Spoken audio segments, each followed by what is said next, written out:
Salut tout le monde et bienvenue dans cette revue de presse du dimanche. On démarre avec la victoire du PSG qui prend de l'élan pour son match contre Manchester City. Encore une fois, tout n'a pas été facile pour Paris face au RC Lens, loin de là. Les Parisiens ont même concédé l'ouverture du score, il a fallu attendre le sursaut d'orgueil de Bradley Barcola, passeur et buteur pour la première fois depuis 2 mois et demi en Ligue 1, pour venir à bout des 100 et or. À la bonne heure titre l'équipe, on a assez parlé des contre-performances de l'international français pour ne pas mettre en avant son retour en grâce. Sans Ousmane Dembélé, malade, Bradley Barcola a pris les rênes de l'équipe et c'est de bon augure avant le choc de mercredi contre City. Dans la soirée, c'est l'OL qui était de sortie. Les hommes de Pierre Sage devaient réagir après l'élimination humiliante en Coupe de France contre Bourgoin, club de National 3, et c'est raté. Triste match nul 0-0 contre Toulouse à domicile pour l'OL qui n'y arrive plus. Les Lyonnais sont sur une très mauvaise série que les supporters n'ont pas manqué de leur rappeler à l'issue du match.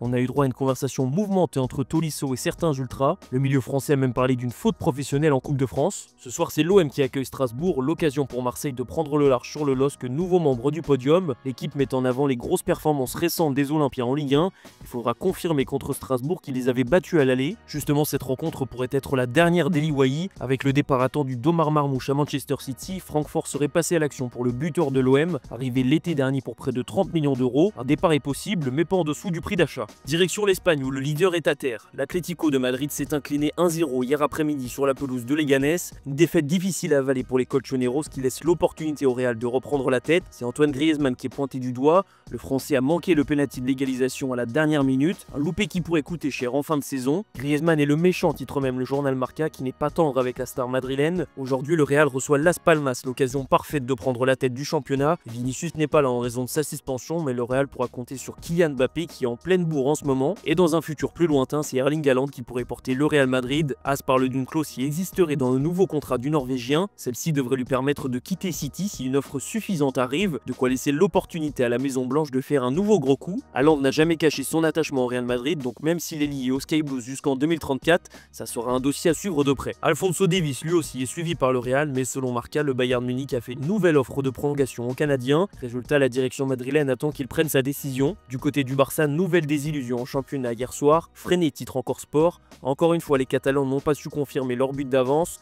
Match nul 1-1 contre Retafe et le journal local va plus loin en disant que la Liga s'éloigne pour Barcelone. Ce nul contre Retafe pourrait coûter cher parce que si le Real gagne cet après-midi, le Barça serait à 7 points de son rival historique, en sachant qu'il y a l'Atlético entre les deux. Au-delà du match, les joueurs barcelonais ont crié au scandale raciste. Alejandro Balde aurait reçu des insultes à caractère raciste de la part de certains supporters de Retafe. L'arbitre a été averti à la mi-temps, il a activé le protocole et les insultes ont cessé en deuxième période. Pour autant, il a tout noté dans son rapport, donc d'éventuelles sanctions pourraient tomber. La Liga qui pourrait justement bientôt accueillir Anthony en échec total à Manchester United. Selon les infos de Fabrizio Romano, l'international brésilien est proche d'être prêté au Real Betis, un prêt qui ne devrait pas contenir d'option d'achat. En Angleterre, c'est Oli Watkins qui fait la une du Daily Star. L'international anglais a permis à Aston Villa d'aller chercher 1 point à l'Emirates Stadium alors qu'Arsenal menait 2-0. Nouveau faux pas pour les Gunners qui perdent encore 2 points sur Liverpool et qui en plus laisse l'opportunité à Nottingham de recoller. Avant ça, Liverpool a galéré, mais Liverpool a encore gagné. Grâce à un doublé de Darwin Núñez dans le temps additionnel, les Reds l'ont emporté à Brentford. Un succès précieux qui permet à Liverpool de prendre 6 points d'avance sur Arsenal avec toujours un match en retard. Cet après-midi, Manchester City se déplace à Ipswich,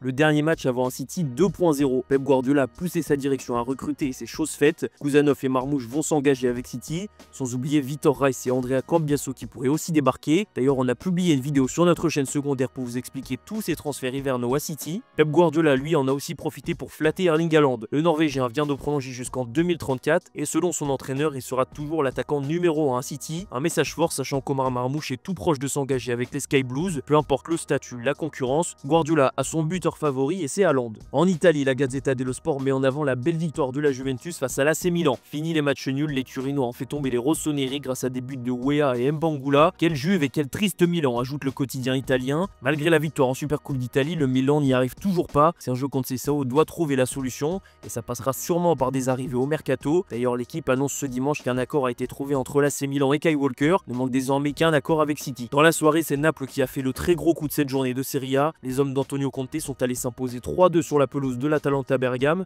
dans ce choc du très haut de tableau. Un succès qui permet aux Napolitains de mettre leurs adversaires du soir à 7 points. En attendant le match de l'Inter, côté mercato, Naples doit toujours remplacer Kvara. La piste Alejandro Garnacho est plus que jamais d'actualité, mais la proposition de Naples est encore trop basse, précise le Corriere dello Sport. On entre dans une semaine décisive, reste à savoir si Naples sera prêt à augmenter son offre. D'autres pistes existent parce que selon Relevo, Ryan Cherki, le milieu offensif de l'OL, aurait été proposé au Napoli. On va finir cette revue de presse en Allemagne où le Borussia Dortmund a un pied à terre. Les jaunes et noirs se sont encore inclinés vendredi soir sur la pelouse de Francfort. Ça fait 3 défaites de suite pour le BVB qui est 10e de Bundesliga. Forcément, Nuri Sahin, l'entraîneur, est en danger. La direction du Borussia a expliqué qu'elle soutenait toujours son coach malgré la situation. Néanmoins, les recherches ont déjà commencé pour lui trouver un successeur. Pendant ce temps, le Bayern Munich ne baisse toujours pas de régime. Les Bavarois ont battu Wolfsburg grâce notamment à un but et une passe décisive de Michael Olise, l'international français. Les hommes de Vincent Kompany conservent la tête de la Bundesliga, juste devant le Bayer Leverkusen. Voilà, c'est la fin de cette revue de presse. Merci de l'avoir suivi et je vous dis à demain sur Foot Mercato.